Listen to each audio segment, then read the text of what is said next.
En Bogotá, Colombia y el mundo.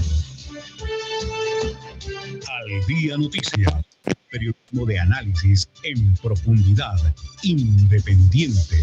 Al Día Noticias, con los protagonistas de los hechos. Dirige John Didier Rodríguez Marín.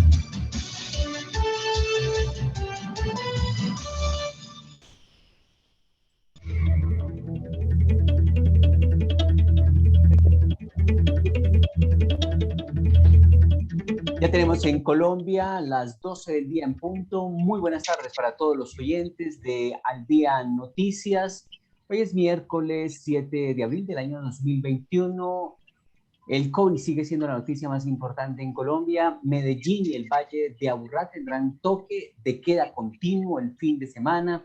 La restricción será desde este jueves a las 8 de la noche hasta el lunes 12 de abril a las 5 de la mañana. Por la alta ocupación de camas UCI y el acelerado crecimiento de contagios de COVID-19 en Antioquia, el gobernador encargado Luis Fernando Suárez anunció toque de queda continuo este fin de semana en Medellín y el Valle de Aburrá, así como en el oriente cercano y algunos municipios del occidente. También habrá operativos de control en la terminal de transportes de Bogotá.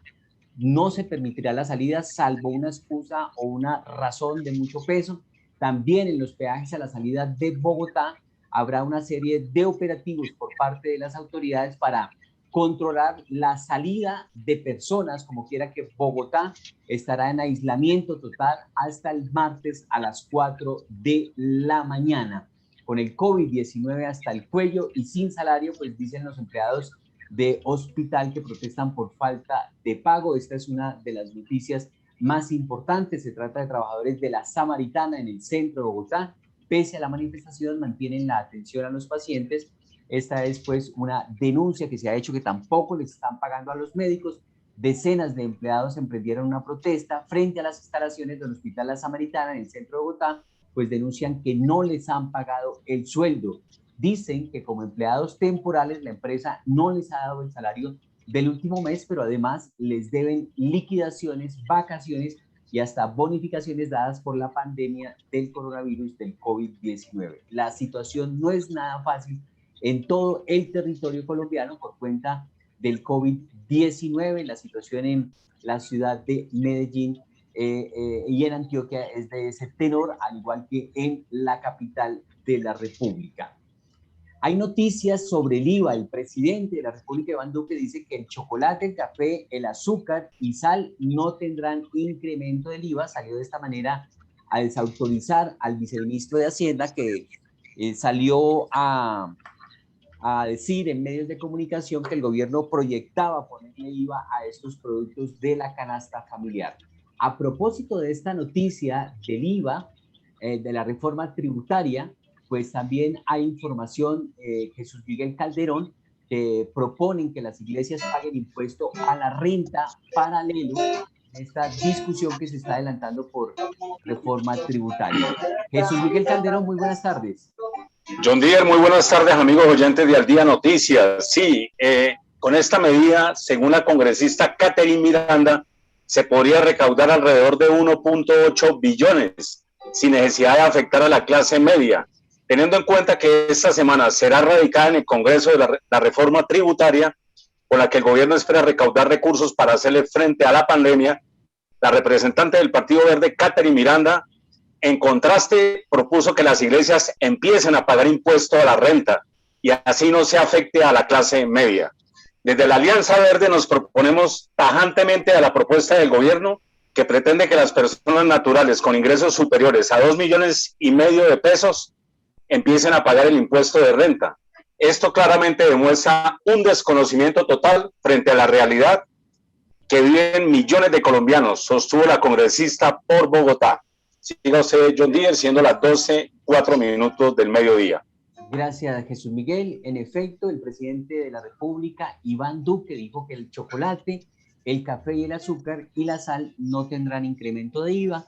Pusieron a votar corriente al viceministro de Hacienda que lanzara ese globo, a que la gente se rasgara las vestiduras y luego salió el presidente a decir: aquí no va a haber IVA para el chocolate, el café y el azúcar ni la sal.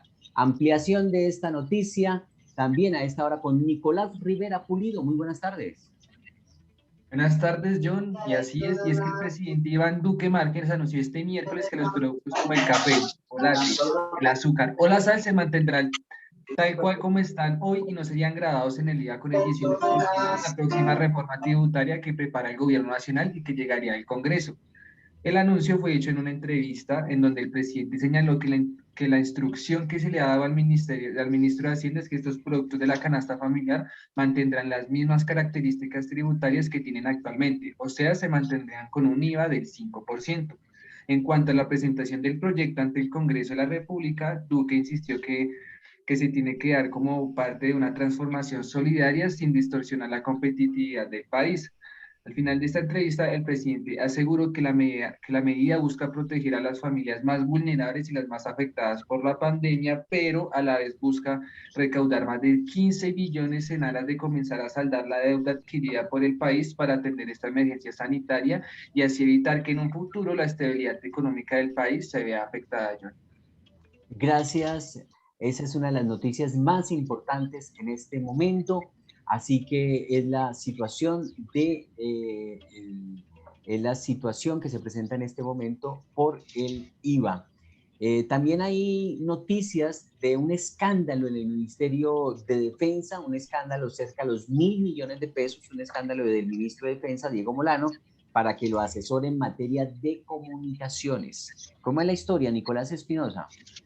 Buenas tardes, John, y buenas tardes para los oyentes. Pues así es, el Ministerio de Defensa, a cargo de Diego Molano, contrató una empresa de comunicaciones por un valor de 898 millones de pesos, esto para asesorar al ministerio. La empresa Alotrópico SAS fue avalada por el Ministerio de Defensa porque poseen, según ellos, la capacidad de desarrollar trabajo con uno de los ministerios del gobierno, pero esta misma empresa había sido la encargada de las asesorías en comunicación cuando Diego Molano era director del Instituto Colombiano de Bienestar Familiar.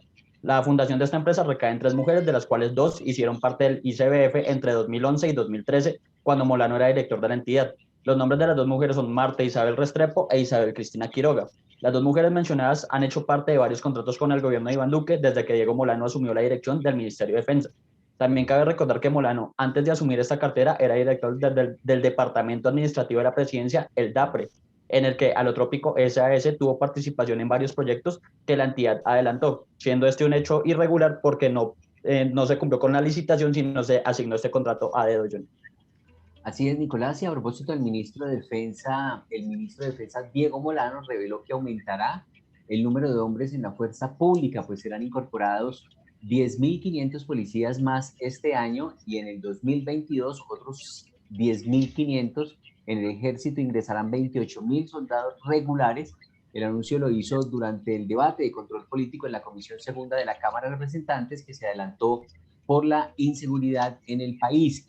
Este año, desde que llegó el general Jorge Vargas a la dirección de la policía, se logró hacer ese ejercicio para que entre el 2021 y el 2022 se incremente y se mejore la presencia de la fuerza pública en la seguridad ciudadana, mientras que normalmente en los años anteriores se incorporaban 8.500 hombres, este año se incorporarán 10.500 y el próximo año otros 10.500, reveló el ministro Molano. El jefe de la cartera de defensa explicó que 7.000 policías saldrán a las calles a hacer labores de seguridad ciudadana que contarán con el apoyo de 33.000 policías auxiliares que serán incorporados entre el 2021 y el 2022. Al Ejército Nacional llegarán 28.000 soldados regulares, según dijo, gracias al trabajo del comandante de las fuerzas militares, el general Fernando Navarro, y al general Eduardo Zapateiro, comandante del Ejército.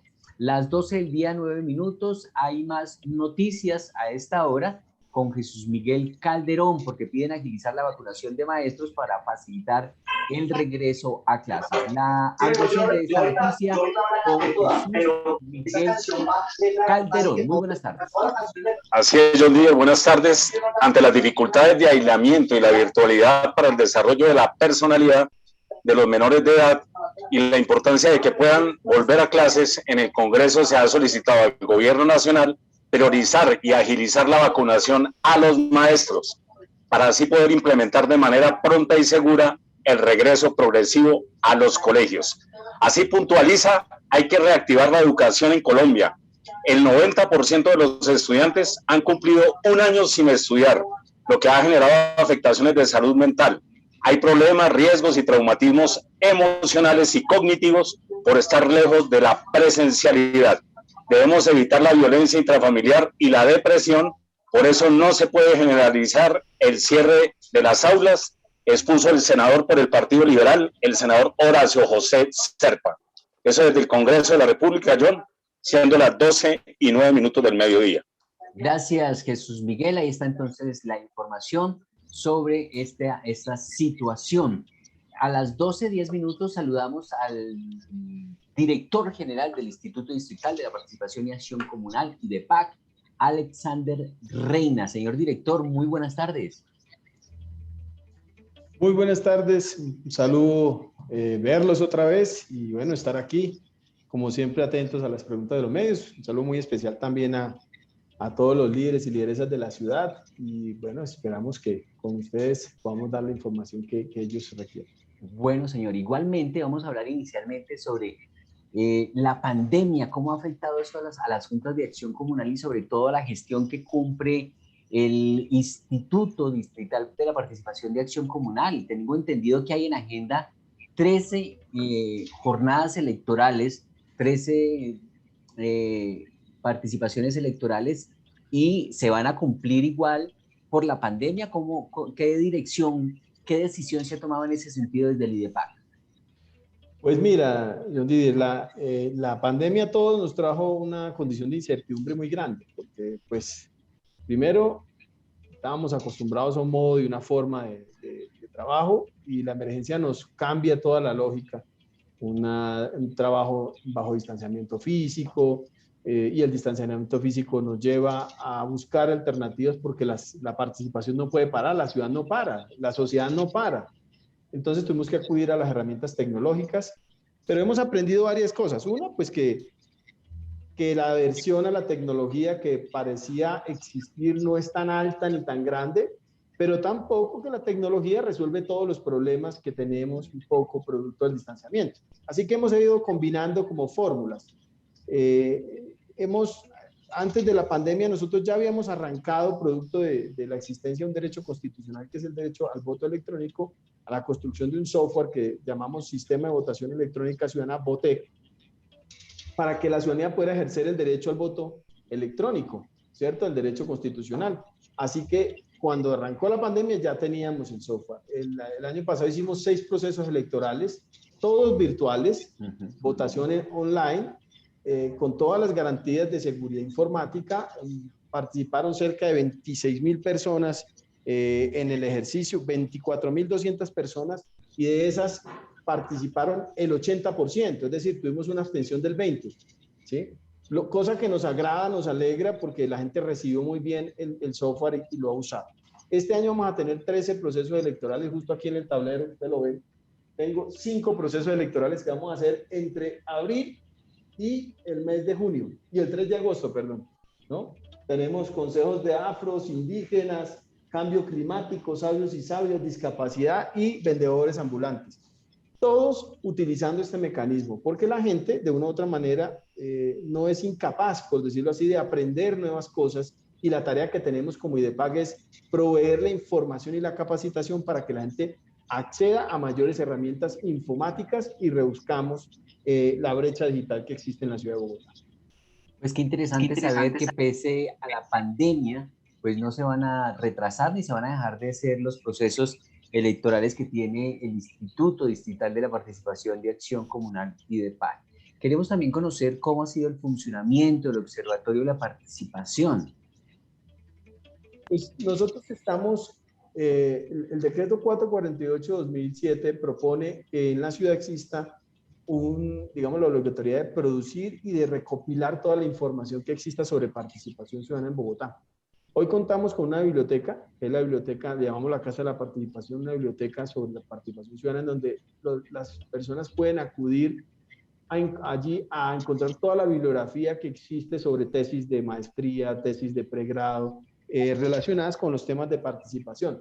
Pero hemos diseñado el observatorio, que es otra de las líneas del decreto 448, en donde lo que nos pide es hacerle seguimiento a unos indicadores en materia de participación ciudadana. Nosotros En este cuatrenio le apostamos a un indicador que es el empoderamiento ciudadano, en el cual buscamos que la gente acceda a más capacidades organizativas, democráticas, etcétera. Y vamos a trabajar sobre 3 líneas de seguimiento. Una es la línea referida a el balance de la ejecución del componente de participación en el plan de desarrollo. Es muy importante que la ciudadanía sepa cómo va todo el tema relacionado de participación, porque la gente cree que la participación solo está en el IDEPAC, pero no da cuenta que casi todas las entidades del distrito dejaron componentes de participación. Tenemos digamos, una apuesta muy grande en todo el plan de desarrollo del nuevo contrato social en mitad. La segunda es que la ciudadanía pueda ir revisando cómo van evolucionando las agendas de participación en la ciudad, es decir, por qué es que la gente se moviliza, cuáles son los temas que más le preocupan, porque eso nos permite tanto a la ciudadanía como al distrito poder saber en qué medida las políticas públicas están respondiendo a esas agendas. Y lo tercero es que nos permita hacer un seguimiento, es el tercer seguimiento sobre repertorios, llamamos un poco técnicamente, muy desde la teoría de la acción colectiva de Sidney Tarrow, que es cómo la gente se moviliza, cuáles son esas prácticas, ¿cierto?, que existen, que hacen que la gente se exprese. Y la que más conocemos y más cuestiona a la gente es precisamente la protesta social. Pero realmente la gente hoy se moviliza de múltiples maneras y es muy rico el proceso. Entonces, saber eso también le permite a la ciudadanía poder aprender las buenas prácticas y poderlas apropiar y de enriquecer con otros conocimientos. En eso estamos en el observatorio, estamos a punto de lanzarlo y de presentar como ya más técnicamente el tema para que toda la ciudadanía se informe. Doctor Reina, obras con saldo pedagógico y cómo el IDEPAC se ha adaptado para facilitar la participación en época de pandemia. ¿En qué consiste esto de obras con saldo pedagógico? Las obras con saldo pedagógico surgió por allá en el gobierno Mocus, después se le llamó obras con participación ciudadana en el gobierno de Samuel Moreno, después llamó, y así ha ido evolucionando, pero es la marca del IDEPAC, es la forma como el IDEPAC usa un instrumento de construcción o de transformación del entorno como gancho para que la ciudadanía se active y participe en el proceso. Así que en el cuatrenio nosotros vamos a desarrollar 200 obras, ya en el año anterior contratamos 25 obras con saldo pedagógico por cuestiones de la pandemia. Nos tocó también, como todo el mundo está en proceso de construcción, entra y sale, entonces pudimos entregar unas obras. Este año hemos entregado el resto, ya vamos creo que en la obra 19, si no estoy mal, de las 25 que nos faltaban por entregar el año pasado, y estamos preparando la convocatoria de las siguientes 45 obras que vamos a hacer este año. Estamos trabajando con la Secretaría de Hábitat para que lo que ellos van a hacer de obras con saldo pedagógico lo articulemos a esta propuesta y vamos a lanzar entre Hábitat y nosotros 100 obras con saldo pedagógico en toda la ciudad, en las zonas en donde existe un índice de vulnerabilidad más alto que ha establecido la Secretaría de Hábitat. Eso nos indica que vamos a tener como IDEPAC y con Hábitat recursos para que las comunidades, las organizaciones sociales, las juntas de acción comunal se activen y muevan a sus comunidades a hacerse protagonistas de la transformación de su entorno, pero sobre todo a construir el tejido social, que es lo que finalmente va a quedar como el resultado de esa obra en cada uno de los barrios. Doctor Reina, se han ido popularizando unas postales de Bogotá, que son una belleza, de unas casas en una montaña empotradas, pintadas de 1000 colores como un arco iris. Esa es una labor que se ha hecho desde el IDEPAC en varias administraciones. ¿Siguen ustedes trabajando para pintar muchas casas en Bogotá y poner eso bien bonito, que llame la atención de manera artística, si se quiere? Eso es muy bonito, se llama Barrios de 1000 colores, creo, si no estoy mal, pero eso lo hace la Caja de Vivienda Popular. Démosle el crédito a ellos. Ellos son los que han inventado ese proyecto, es muy bonito, sé que lo están haciendo y lo van a continuar. Ese es uno de los trabajos que, insisto, lo que busca también es hacer que la gente se apropie de su entorno, se enorgullezca de su territorio, porque los barrios populares siempre, los que vivimos y habitamos en barrios populares, cuando, digamos, a mí me tocó en mi época de juventud, pues no solo vivimos la estigmatización de vivir en zonas, digamos, deprimidas, sino además vivimos un poco con la moral abajo por cargar con esa estigmatización, ¿no? Yo vivía en un barrio de Bucaramanga que se llamaba Villa Elena, que era un barrio, digamos, construido me acuerdo mucho del gobierno de Belisario Betancur, que eran casas sin cuota inicial. Ajá. Pero vivíamos en un territorio en donde había un barrio que se llamaba Regadero, y era el barrio donde habitaban pues trabajadoras sexuales, gente con problemas de delincuencia, y nos decían, a una zona como casi Ciudad Bolívar, nos decían los de Regadero, ¿no? A todos. Entonces uno vivía estigmatizado y con la moral abajo. Entonces los barrios de Mil Colores es tratar de que la gente viva orgullosa de su espacio, Claro. lo cuide, y de esa manera también mejoremos su calidad de vida. Sí, señor. Pues doctor Alexander Reina, usted como director general del IDEPAC, pues queremos agradecerle, Instituto Distrital de la Participación y Acción Comunal. Muy amable, gracias por estar en Al Día Noticias. No, a ustedes muchas gracias por la invitación. Saben que aquí estamos siempre prestos a ofrecerles toda la información que tengamos. Nuestra agenda es muy amplia, jóvenes, mujeres, afros, cuando quieran podemos coger por temas. Hablar de las iniciativas de jóvenes que estamos desarrollando es muy interesante, y bueno, algún día con mucho gusto estaré aquí para poder conversar. Por supuesto, quedamos pendientes de seguir desarrollando temas de interés de la comunidad, del trabajo que hace el IDEPAC. Es el doctor Alexander Reina, director general, a propósito de estos temas que no se pueden descuidar y que independiente de la pandemia se han seguido trabajando. 12:21, la Unión Europea autorizó el rescate económico de Air France. Ampliación de esta noticia con Nicolás Espinosa. Pues así es, John. La Comisión Europea aprobó que Francia conceda 4.000 millones de euros para la recapitalización de Air France, con el fin de ayudar a la aerolínea para afrontar las dificultades a causa de la pandemia. La vicepresidenta ejecutiva de la Unión Europea, Margaret Vestager, dijo que este préstamo se hará con condiciones, abro comillas. El apoyo público vendrá con condiciones, en particular para garantizar al Estado francés para que reciba una remuneración suficiente, y otra medida para limitar las distorsiones a la competencia, cierro comillas. Por su parte, Air France se ha comprometido a poner a disposición franjas horarias en el muy congestionado aeropuerto de París, garantizando además precios justos y una mayor oferta para los viajeros europeos. La aerolínea en propiedad es del grupo Air France KLM, pero el Estado francés tiene una participación del 14,3%, y esa recapitalización se hace en dos fases. La primera en 3.000 millones de euros, que ya se aprobó desde mayo del año pasado, y otros 1.000 millones mediante la suscripción de nuevas acciones. Sí, señor. 12:22 minutos. Ninguna de las 600 personas vacunadas con AstraZeneca en Bucaramanga ha tenido síntomas adversos. Esta semana Bucaramanga recibió 4.400 vacunas de AstraZeneca. Recordemos que está creciendo una inadversión hacia esta vacuna. Se le atribuye que es la responsable de unos trombos que se le pueden generar a la persona. Pues eso no es nada bueno. Unos trombos son unos nudos de sangre que no permiten que corra la sangre como debe fluir, y le puede ocasionar un infarto, una parálisis a alguna persona, a algún paciente. De manera que incluso en muchos países, como en Europa, unos 5 países o más de 5 países llegaban a prohibir la vacuna de AstraZeneca. Lo cierto es que ha tomado mucha fuerza esa dificultad y se cree que es esta vacuna de AstraZeneca. Por eso se empieza a crecer la inadversión de las personas que no se vacunarían con este biológico de esta marca, sino que sea con el chino o la Pfizer o la de Johnson, y que son las otras que están en el mercado. Así que desde el 4 de abril, cuando inició la vacunación contra el COVID-19 en Bucaramanga, en las diferentes instituciones de salud se han aplicado más de 600 vacunas de AstraZeneca, y el reporte es que no hay ninguna dificultad reportada. 12 del día, 23 minutos.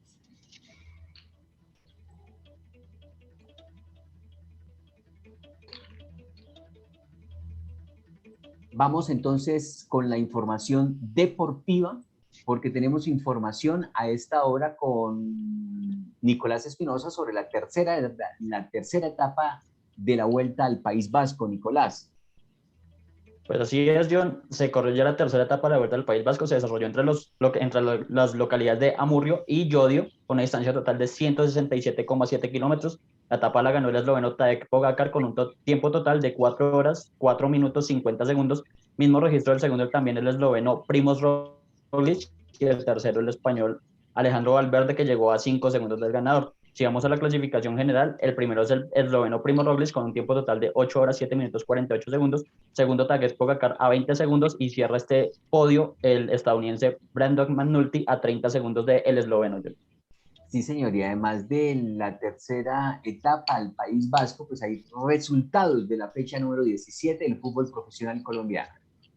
Correcto, John. Pues también se disputó la fecha 17 y tenemos que decir que Nacional le ganó 3-0 a Envigado, Millonarios empató 0-0 con el Tolima, América perdió 0-1 con la Equidad, Boyacá Chico y Pasto empataron 0-0, Junior y Águilas igualmente 0-0, Bucaramanga perdió 0-1 con Patriotas en el Alfonso López, Once Caldas perdió 1-2 con Jaguares en el Palo Grande de Manizales, Pereira le ganó 1-0 al Medellín y Alianza Petrolera perdió 0-3 con Santa Fe en Barranca Bermeja. Las posiciones están de la siguiente manera: primero Nacional con 31 puntos, segundo Santa Fe con 30, tercero La Equidad con 30, cuarto el Tolima con 29, quinto el Junior con 28, sexto el Cali con 28, séptimo Millonarios con 27 y octavo el América con 25. Son los 8 clasificados parcialmente, pues por el momento afuera el Medellín, y pues esperar porque quedan nomás 2 fechas del torneo para saber quiénes son estos clasificados.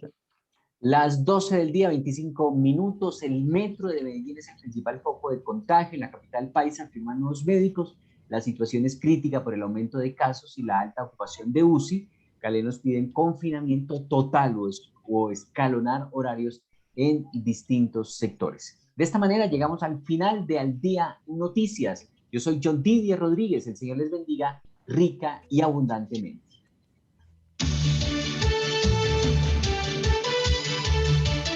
Al Día Noticias con John Didier Rodríguez Marín.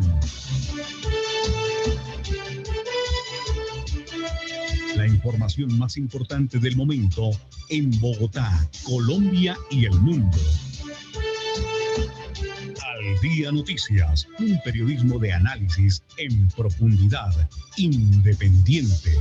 Al Día Noticias, con los protagonistas de los hechos. Dirige John Didier Rodríguez Marín.